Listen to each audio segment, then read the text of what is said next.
diminuiu em quase todas as métricas que você vai observar. Então a gente é um país de muito potencial, mas parece ser um potencial que não se transforma em realidade. Eu tenho várias perguntas aqui, você me deu vários ganchos, mas eu queria iniciar por uma, né?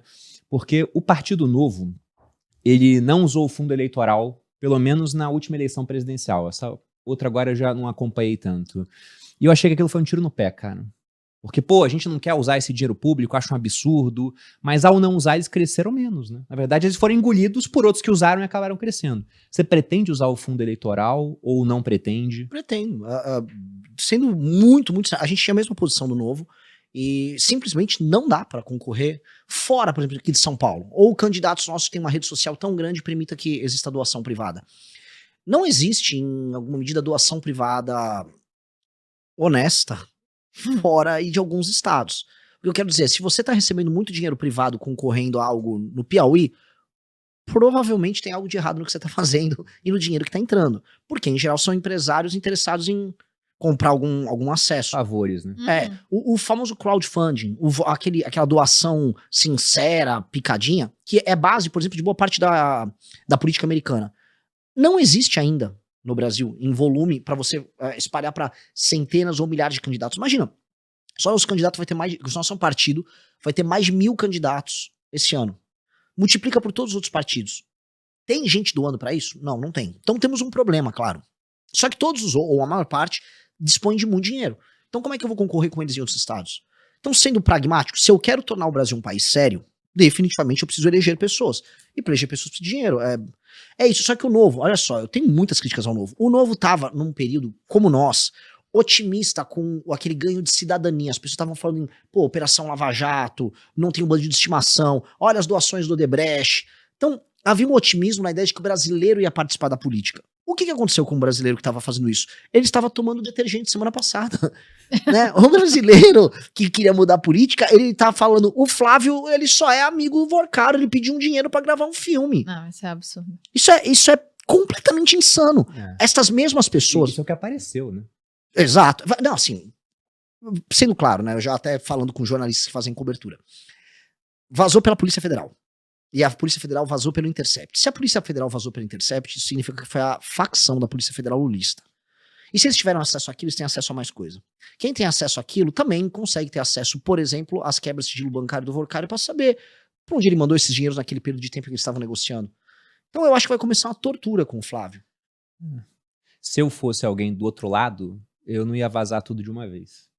Porque aí você vai aos poucos, né? Vai minando todo o capital social dele aos pouquinhos. Exatamente. O caso justifica de uma coisa e fala, não, foi só isso, daqui a pouco aparece mais e mais. Sim. Ainda fica com fama. Aliás, fama não, a realidade é mentiroso, né? Tá mentindo e tá aparecendo cada vez mais coisas. O que saiu na imprensa foi que a equipe do Flávio não sabia dessa transação. E aí teve uma reunião de emergência. Mas como é que você não conta pra gente? Ele, eu não achei importante e tal. Tem um amadorismo muito grande. E assim, muita gente... É que assim, eu vou ser justo agora com a galera do mercado financeiro. Tô falando dos bancões, a galera que fica tomando essas decisões, que criaram o trade Tarcísio, tentaram o trade Ratinho. Eu sempre falava, cara, olha direitinho o grande mapa, assim, pra você perceber que não vai dar. Eu já sempre falei, não tem candidatura Tarcísio. Não faz sentido pra família Bolsonaro permitir pro Tarcísio candidato. Não dá pra ter o Ratinho, porque o Ratinho tá no Banco Master. O Ratinho vai sair um monte de coisa no Banco Master com o Tayaya, lá no Paraná, ele e o pai vão pular fora. Batata. E pelo menos no caso do Flávio, eles ficaram escaldados e ele não tá conseguindo apoio do mercado financeiro institucional, vamos colocar aí. Tem uns influencers e tal que, não, agora é Flávio, mas difícil. Só que mesmo eles têm que entender, o Flávio é o cara com o maior telhado de vidro de todos. Há muito tempo na política, né? A gente tava discutindo isso hoje, no café da manhã.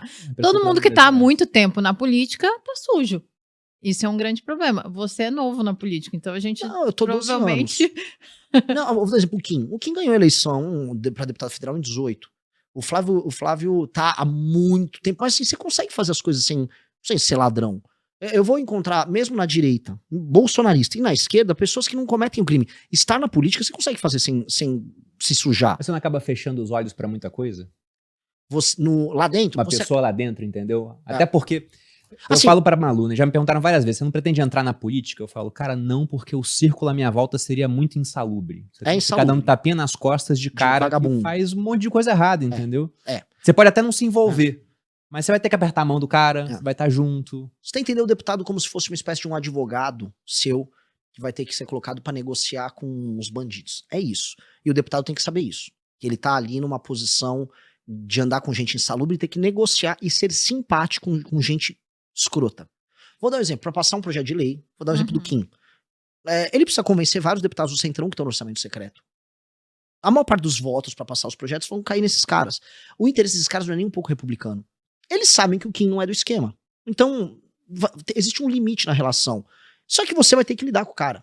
Você tem que lidar com o cara mesmo sabendo que ele tá desviando o dinheiro da saúde na cidade dele, que ele tá vendendo o voto dele pro governo dentro de uma determinada circunstância. É muito escroto. E assim, é cada vez mais escroto com quanto você vai entrando.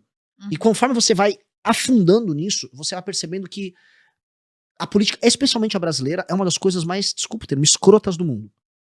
Eu quis fazer esse mergulho, eu tornei minha pré-campanha uma espécie de uma terapia sobre o que é a política brasileira. Que eu quis fazer isso para as pessoas. Porque todo mundo fala assim, o problema do Brasil é o STF. A STF é um problema no Brasil desde 2012. Se a gente falar que o problema é o STF, a gente está olhando um recorte imediato de um problema que é consequência de algo maior. O STF é consequência de um sistema político que necessariamente é corrupto e que precisa da Suprema Corte garantindo esses elementos. Tanto que os superpoderes do STF vêm, no fundo, de um acordão que foi proposto pelo Romero Jucá, que é lá de Roraima, naquele famoso áudio que vazou dele, que a gente precisa fazer um grande acordo com o Supremo e tudo. E ali estava dando a linha do que precisava ser feito com o Alexandre de Moraes, do inquérito, de destruir a Operação Lava Jato, e depois ele indo pra cima do Bolsonaro, ou seja, todo aquele desenho foi um desenho que esses caras montaram. Mas o que é a política brasileira? Quando eu comecei a rodar interior do Pernambuco, interior do Ceará, interior do Maranhão, eu comecei a olhar, cara, e eu comecei a mostrar para as pessoas, isto aqui não existe, isso aqui é uma fantasia, milhares, estou falando milhares, bem no plural, de cidades que não têm a menor capacidade de sustentar, que vivem de dinheiro que é coletado de você, que tá aqui, dele que tá ali atrás do monitor, das pessoas que estão assistindo. Esse dinheiro vai para lá, esse dinheiro é roubado quase sempre, as emendas que saem de Brasília e vão para esse município são desviadas, a população vende o voto pro político corrupto, a população não exige nenhuma melhoria em termos de indicadores de saúde, segurança, educação, nada, e ela vai vendendo o voto dela, e esse jogo vai rodando, e esses caras, em última instância, são os caras que elegem os deputados do Centrão, que em Brasília vendem o voto, que estão em todos os esquemas de corrupção, que acabam colocando, vamos dizer, no TCU, nas famosas indicações que ninguém acaba vendo, Tribunal de Contas da União, os tribunais de contas estaduais, ministros do STF, seus representantes, e aí você percebe aquilo que eu falei no começo do programa, que nós somos administrados por pessoas do Amapá, de Roraima, do Maranhão, do Piauí, e isso não faz nenhum sentido. Vou dar um exemplo aqui, uma analogia, não sei se estou falando demais, tá? Que essa analogia é bem cabível. Imagina a União Europeia. Na União Europeia, você tem países que estão em condição melhor, condição pior. Mas quem manda é a Alemanha e França. São as maiores potências econômicas, militares, onde há boa parte da criação, os empregos de qualidade. Beleza. E aí você tem os países menores, que eles têm que obedecer critérios, inclusive, para continuar recebendo dinheiro, como foi a Troika funcionando na Grécia, em Portugal, etc.